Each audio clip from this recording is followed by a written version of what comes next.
نصلي ونسلم على رسوله الكريم أما بعد فأعوذ بالله من الشيطان الرجيم بسم الله الرحمن الرحيم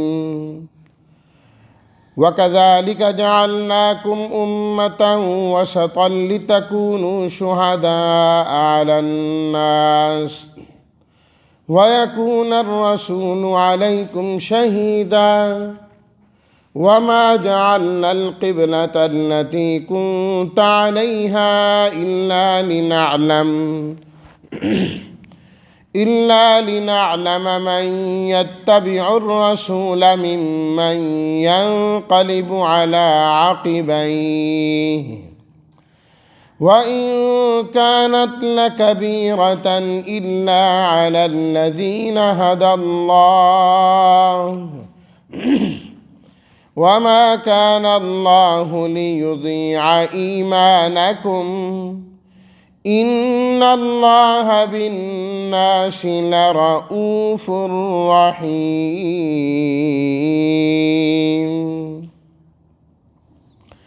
صدق الله مولانا العظيم اللهم صل على سيدنا ومولانا محمد وعلى آل سيدنا ومولانا محمد وبارك وسلم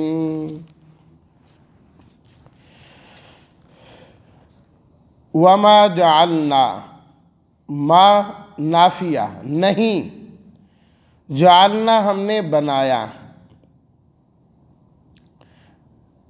من یتبع الرسول جو اتباع کرتا ہے۔ کون ہے جو اتباع کرتا ہے؟ ینقلب، انقلب ینقلب لوٹنا، واپس ہونا، الٹ ہو جانا، عاقبیہ، عاقب کہتے ہیں ایڑی کو، پاؤں کے پچھلے حصے کو، عاقبین دونوں ایڑیاں ہو جائیں گی۔ وَإِن كَانَتْ لَكَبِيرَةً، کبیرہ کا معنی ہوتا ہے مشکل۔ اب آیت کا ترجمہ آخری حصے کا، وَمَا جَعَلْنَا الْقِبْلَةَ الَّتِي كُنْتَ عَلَيْهَا، اور ہم نے نہیں بنایا اس قبلے کو جس پر آپ تھے، مگر اس لیے کہ ہم ظاہر کریں کون ہے جو اتباع کرتا ہے رسول کی اور کون ہے جو اپنی ایڑیوں پر الٹا پھر جاتا ہے۔ وَإِن كَانَتْ لَكَبِيرَةً إِلَّا عَلَى الَّذِينَ هَدَى اللَّهُ، اور بے شک ہے یہ چیز بہت مشکل سوائے ان لوگوں کے جنہیں اللہ نے ہدایت دی۔ وَمَا كَانَ اللَّهُ لِيُضِيعَ إِيمَانَكُمْ، اور نہیں ہے اللہ تعالیٰ کہ تمہارے ایمانوں کو ضائع کر دیں، بے شک اللہ تعالیٰ لوگوں پر بڑے ہی مہربان اور رحم کرنے والے ہیں۔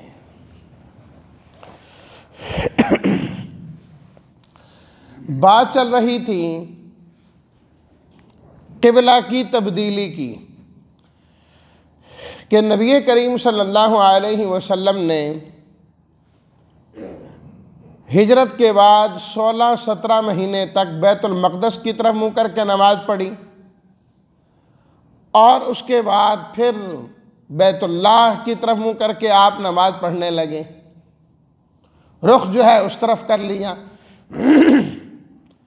اس پر لوگوں نے اعتراض کرنا شروع کیے کہ یہ کیا بات ہوئی، کبھی قبلہ وہ بیت اللہ اور کبھی بیت المقدس، پھر بیت المقدس سے واپسی کیوں ہوئی؟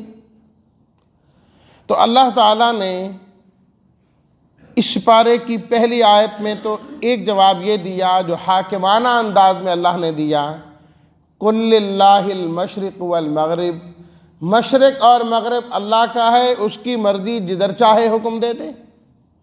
تم کون ہوتے ہو پوچھنے والے کہ یہ کیوں قبلہ اور یہ کیوں قبلہ؟ تمہارا کام ماننا ہے، جو مان کر چلتا ہے وہ صراط مستقیم پر ہوتا ہے۔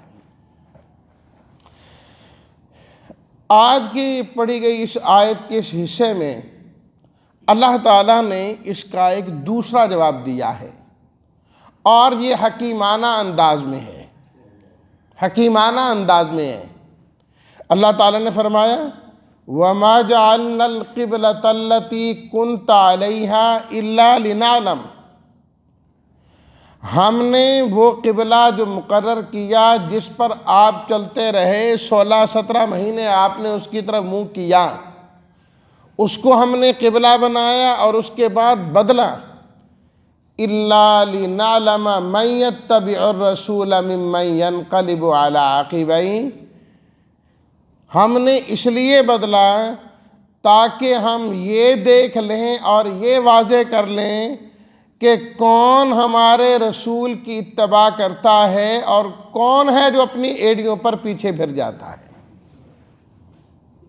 اس میں ایک امتحان مقصود ہے، یہ دیکھنا مقصد ہے کہ کون مانتا ہے اور کون نہیں مانتا، کون اتباع رسول کرتا ہے اور کون اتباع رسول نہیں کرتا۔ یاد رکھیے اللہ تعالیٰ تو سب کچھ جاننے والے ہیں، اللہ سے کوئی چیز بھی پوشیدہ نہیں ہے، آسمان اور زمین کا ذرہ بھی پوشیدہ نہیں ہے۔ پھر اللہ تعالیٰ فرماتے ہیں لِنَعْلَمَ، ہم جان لیں۔ اس جاننے کا مطلب کیا ہے؟ لوگوں پر ظاہر کر دیں، جدا کر دیں، لوگوں کو بھی پتہ چل جائیں کہ ہمارے پیغمبر کا اتباع کرنے والا کون ہے اور نافرمانی کرنے والا کون ہے۔ یہ لوگوں کو بھی معلوم ہو جائے، اللہ کو تو پہلے ہی معلوم ہے، لوگوں پر اس چیز کو ظاہر کرنا مقصود اور مطلوب ہے، اس لیے ہم نے یہ کیا۔ اور دونوں کے لیے امتحان دیکھیں، بیت اللہ نسلم بعد نسل قبلہ چلا رہا تھا، قریش کا یہ قبلہ تھا۔ جو قریش تھے ان میں قومی حمیت تھی کہ بیت اللہ جو قبلہ ہے ہم اس کے متولی ہیں، ہم اس کے نگران ہیں، ہم اس کی دیکھ بھال کرنے والے ہیں۔ قریش کو اس کی وجہ سے پوری دنیا کے اندر عزت کی نگاہ سے دیکھا جاتا تھا، اور جو یہود تھے ان کا قبلہ بیت المقدس تھا، اور وہ اپنے بڑوں کی وراثت سمجھا کرتے تھے، تو گویا کہ نسل پرستی ان کے اندر موجود تھی اور قومی حمیت قریش کے اندر موجود تھی۔ اور اس بات سے آپ بخوبی واقف ہے کہ کوئی بھی انسان اپنی روایات کو، نسلی روایات کو، قومی روایات کو ترک کرنے کے لیے تیار نہیں ہوتا۔ بہت ساری چیزوں میں آپ دیکھ لیں، آج مسلمانوں کو دیکھ لیا جائے کہ دینداری اپنی جگہ میں، تقوی للہیت اپنی جگہ میں، لیکن جو چیزیں ہماری قومی چلی آ رہی ہیں، بھی ہماری قوم میں ایسا ہوتا ہے، ہماری قوم ایسا ہی کرتی ہے، اس کو چھوڑنے کے لیے کوئی تیار نہیں ہے۔ خاندانی روایات کو ترک کرنے کے لیے کوئی تیار ہوتا بھی نہیں، اگر ہو جائیں تو پورے خاندان کا اس کو مقابلہ کرنا پڑتا ہے، خاندان کے سامنے مجبور ہو جاتا ہے کہ یہ کام ہم نہیں کر سکتے، میرا کام درس و تدریس سے ہی مشغولیت ہے۔ ہمارے ہاں پڑھنے والے پورے پاکستان کے مختلف علاقوں کے، قوموں کے اور قبیلوں کے، جب وہ بات ہوتی ہیں تو بہت سارے ایسے ساتھی جو نئے آئے ہوتے ہیں، ایک عرصے تک تو وہ بہت ساری چیزوں کو ماننے کے لیے تیار نہیں ہوتے، لیکن جب قرآن و حدیث کے دلائل اور یہ چیزیں سامنے آ جاتی ہیں وہ تسلیم کر لیتے ہیں، لیکن کہتے ہیں کہ نہیں جی ہم اپنے علاقے میں جا کر اس پر عمل نہیں کر سکتے، ہماری قوم بڑی سخت ہے، یہ پٹھانوں کی غیرت کے خلاف ہے، فلانا مسئلہ یوں ہے، اس لیے ہم تو نہیں کر سکتے۔ مسئلہ ہمیں سمجھ میں آ گیا کہ اس طریقے سے اللہ تعالیٰ فرماتے ہیں یہی چیزیں تو ہم نے ختم کرنی ہیں، اصل میں یہی چیزیں ختم کرنی ہیں، یہ قوم پرستی، یہ نسل پرستی، یہ قومی روایات، خاندانی روایات، ان چیزوں کی جڑ کاٹنے کے لیے فرمایا ہم نے تحویل قبلہ کا حکم دیا ہے کہ اب قریش میں سے جو مسلمان ہوئے، مکہ والوں میں سے جو مسلمان ہوئے، اسلام لے آئے، کلمہ پڑھ رہے ہیں، بیت اللہ ان کے سامنے ہے، بیت اللہ کی طرف منہ کر کے نماز پڑھ رہے ہیں، جب ہجرت کا حکم آیا چلو بھی ہجرت کرو، ایک تو مکہ چھوڑو، تم مکہ چھوٹ گیا۔ اچھا اب مکہ چھوٹا، فرمایا بیت اللہ جو خانہ کعبہ جسے کہا جاتا ہے، کعبہ جسے کہا جاتا ہے، یہ تمہارا اب قبلہ بھی نہیں رہا، اب اس کی طرف منہ کر کے نماز بھی نہیں پڑھنی۔ تو چوٹ تو لگتی ہے نا کہ ہیں، پہلے تو مان رہے تھے کہ قبلہ تو ہمارا ایک ہی ہے، اب وہ چیز بھی چھڑائی جا رہی ہے۔ فرمایا یہی تو ہم نے دیکھنا ہے، کون ہمارے رسول کی اتباع کرتا ہے اور کون ہمارے رسول کی اتباع نہیں کرتا۔ لیکن چونکہ پختہ ایمان تھا، مضبوط ایمان تھا، آپ علیہ الصلاۃ والتسلیمات نے حکم دیا، فوراً ماننے والے بن گئے، بیت اللہ کو چھوڑ کر بیت المقدس کی طرف منہ کر کے نماز پڑھنے لگے۔ 16-17 مہینے تک اس طریقے سے چلتا رہا۔ مدینہ منورہ اس کے ارد گرد یہودی بڑی کثرت کے ساتھ آباد ہیں۔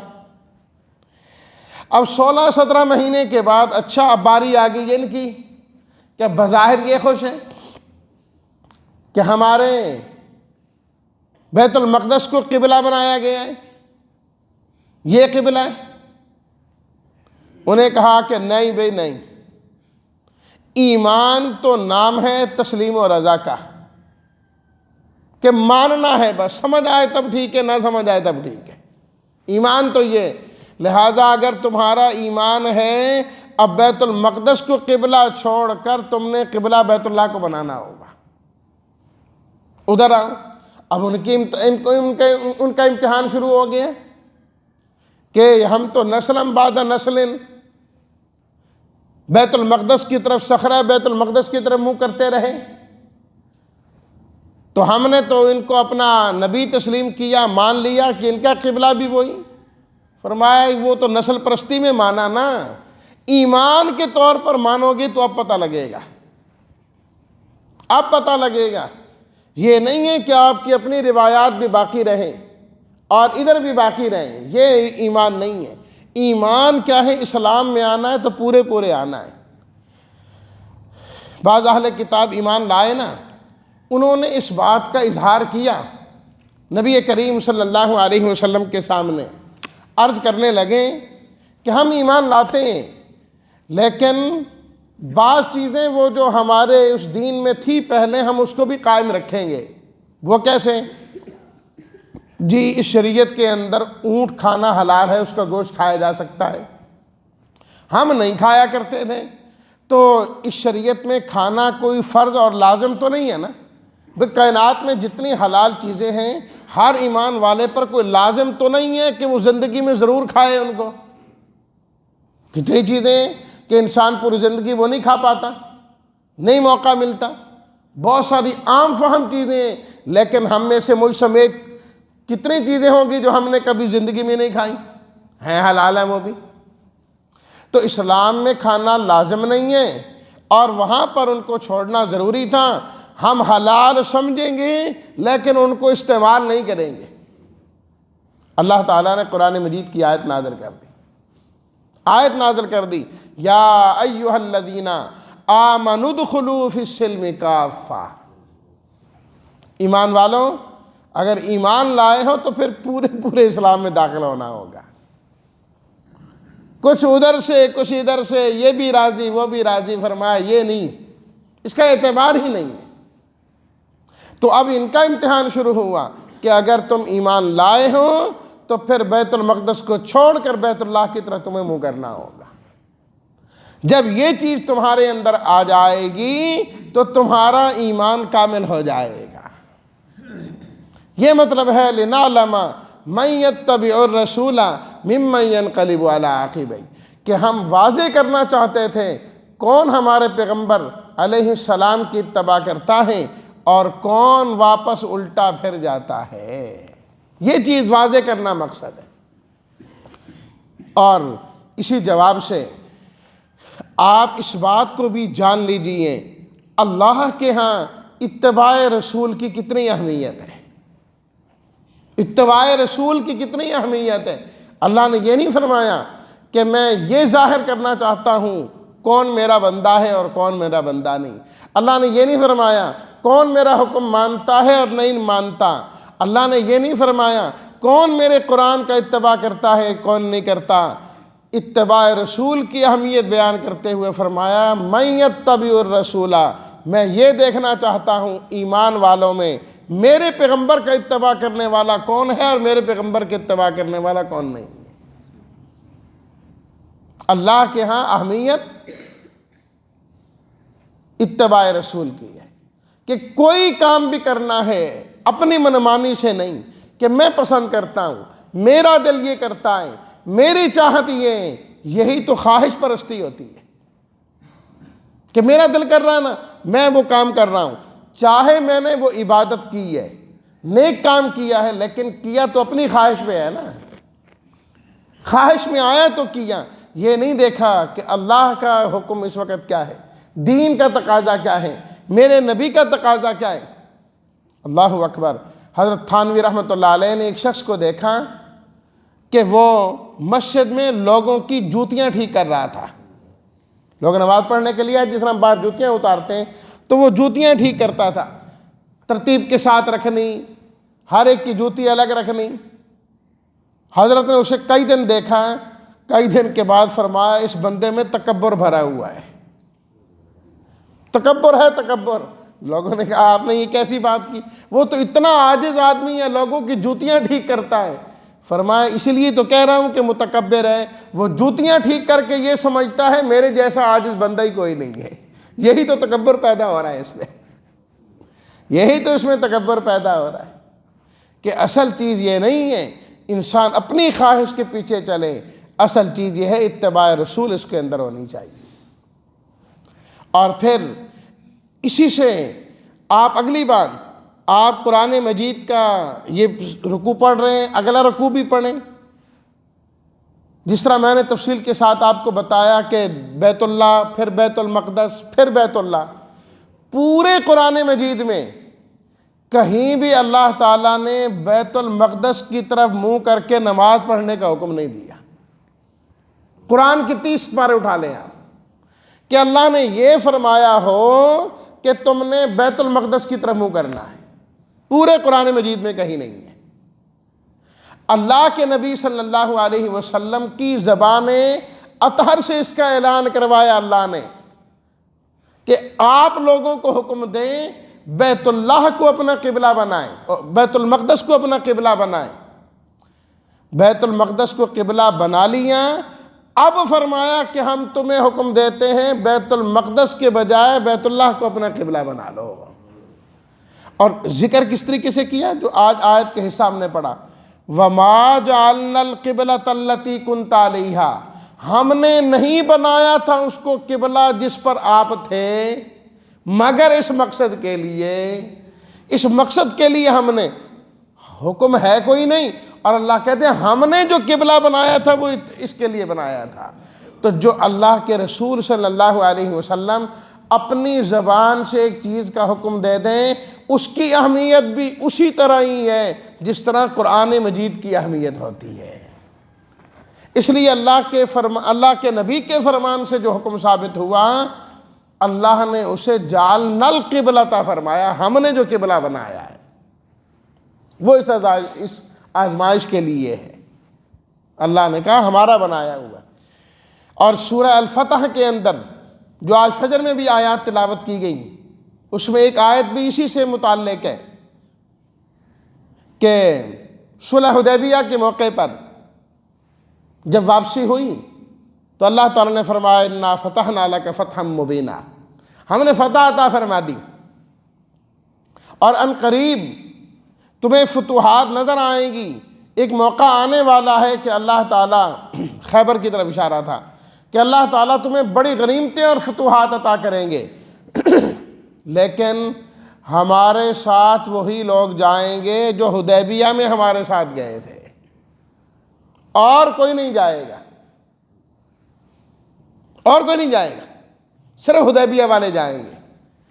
اللہ تعالیٰ نے قرآن میں فرمایا سیقول المخلفون، جب آپ واپس جائیں گے جو لوگ جان بوجھ کر پیچھے رہ گئے نا، اب وہ بھی کہیں گے کہ ہمیں لے جائیں جب آپ اگلے جہاد کے لیے جانے لگیں گے۔